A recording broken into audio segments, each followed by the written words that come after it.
বন্ধুরা পকোড়াগুলো 4-5 মিনিট ধরে উল্টে পাল্টে খুব ভালো করে ভেজে নিয়েছি। আমার গোল্ডেন ব্রাউন কালার হয়ে গেছে। এরপর পকোড়াগুলো তেল থেকে তুলে নিচ্ছি। প্রথম বেশটা ভাজা হয়ে গেছে, দ্বিতীয় বেচের পকোড়াগুলো এভাবে ভেজে নিচ্ছি।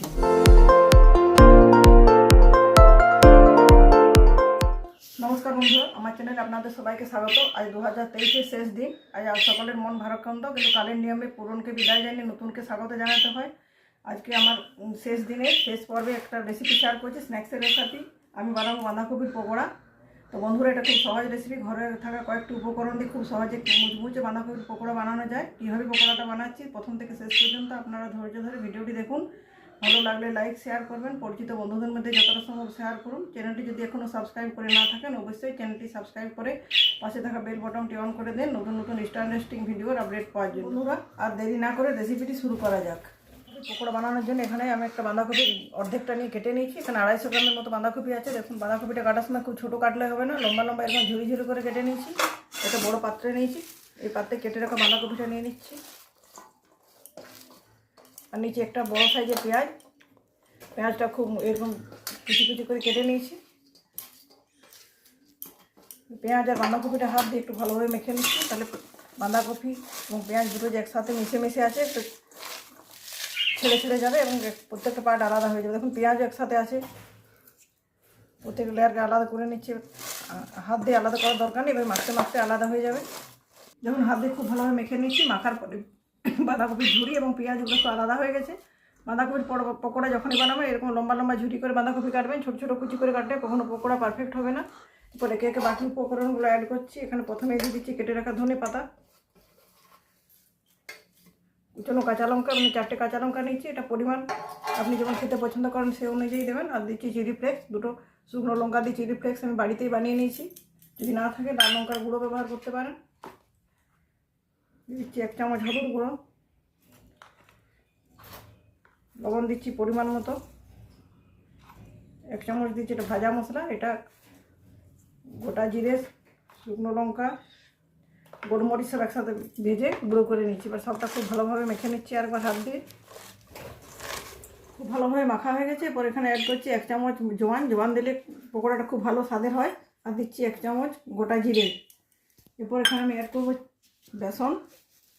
বেসনটা এখানে দিচ্ছি 4 চামচ বেসন অ্যাড করছি। বেসন বা কর্নফ্লাওয়ার বা কর্নফ্লাওয়ার না থাকলে যদি ব্যবহার করা হয় ময়দা, কোনোটা খুব বেশি দেওয়া চলবে না, তাহলে পকোড়াটা তৈরি হবে না, পকোড়াটা বড় আকারের হয়ে যাবে। এবার ভালোভাবে এটাকে মেখে নিচ্ছি। এখানে জল দেওয়ার প্রয়োজন হবে না, এমনিতে বাঁধাকপিতে প্রচুর পরিমাণে জল থাকে, যেহেতু লবণ দিচ্ছি আর শীতকালীন বাঁধাকপি এটা জলে ভরপুর আছে। খুব ভালোভাবে বেসনের সাথে মেখে নিচ্ছি। এবার এটা 10 মিনিটের মতো ঢাকা দিয়ে দিচ্ছি। ফিরে আসছি 10 মিনিট পর। ফিরে এলাম 10 মিনিট পর। দেখুন বন্ধুরা, বেসন মাখিয়ে রেখে দিয়েছিলাম, কীরকম ভেজে ভেজে হয়ে গেছে। বাঁধাকপি থেকে তেল ছেড়েছে, বাঁধাকপি থেকে জল ছেড়েছে, ভেজা ভেজা হয়ে গেছে। এরপর আমি এখানে অ্যাড করবো কর্নফ্লাওয়ার। যদি কর্নফ্লাওয়ার না থাকে আপনি অবশ্যই ময়দা অ্যাড করতে পারেন। আরেকবার বলছি, বাঁধাকপির পকোড়া যখন বানাবেন তখন বেসন আর কর্নফ্লাওয়ারের পরিমাণটা যেন কম থাকে, খুব বেশি হয়ে গেলে পকোড়া পারফেক্ট হবে না। এবার যেহেতু আমি এখানে 4 চামচ বেসন দিয়েছিলাম, 3 চামচ কর্নফ্লাওয়ার অ্যাড করছি।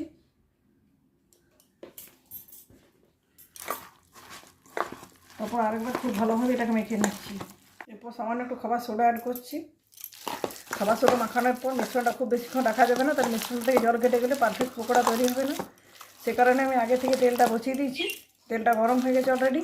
চলুন এবারে পকোড়াগুলো ভেজে নেব। তেলটা যেহেতু আগে থেকে বসিয়েছিলাম, তেলটা গরম হয়ে গেছে। এই গরম তেলটা 2 চামচ তুলে পকোড়ার মিশ্রণের মধ্যে দিয়ে দিচ্ছি। আমি যেহেতু সাদা তেলে পকোড়া ভাজবো, যেন সাদা তেলে 2 চামচ তুলে এখানে অ্যাড করছি। আপনারা যদি সরষের তেল ব্যবহার করেন সরষের তেলে দিতে পারেন। এই গরম তেলটা দিলে পকোড়াটা আরও বেশি পারফেক্ট, আরও বেশি মুচমুচে হয়। তেল দেওয়ার পরে এটা ভালোভাবে মেখে নিই। গরম তেলে পকোড়াগুলো আস্তে আস্তে ছেড়ে দিচ্ছি। গরম তেলে পকোড়াগুলো ছেড়ে দিচ্ছি।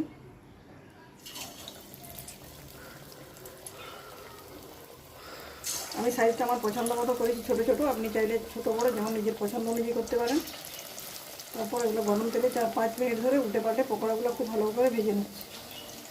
বন্ধুরা, পকোড়াগুলো 4-5 মিনিট ধরে উল্টে পাল্টে খুব ভালো করে ভেজে নিচ্ছি। আমার গোল্ডেন ব্রাউন কালার হয়ে গেছে। এরপর পকোড়াগুলো তেল থেকে তুলে নিচ্ছি। প্রথম বেশটা ভাজা হয়ে গেছে, দ্বিতীয় বেচের পকোড়াগুলো এভাবে ভেজে নিচ্ছি। বন্ধুরা, আমার সব পকোড়াগুলো ভাজা হয়ে গেছে। একটা পকোড়া ভেঙে দেখাচ্ছি, দেখুন কি সুন্দর মুচমুচে হয়েছে। আপনারও অবশ্যই 2023-এর শেষ দিনে এভাবে বাঁধাকপির পকোড়া বানাবেন। অবশ্যই আপনারা চায়ের সাথেও খেতে পারেন বা টমেটো সস দিয়েও খেতে পারেন। আজ আমাদের মতো প্রকৃতিও ভারাক্রান্ত হয়ে গেছে, সারাদিন মেঘলা আকাশ, রোদ্দুর নেই। সেজন্য আমি আজ চায়ের সাথেই পকোড়াগুলো পরিবেশন করব। আপনারাও অবশ্য আত্মীয় স্বজন, পরিবারবর্গ, বন্ধুবান্ধব সকলের সাথেই লাস্ট দিনটা উদযাপন করুন বাঁধাকপির পকোড়া দিয়ে।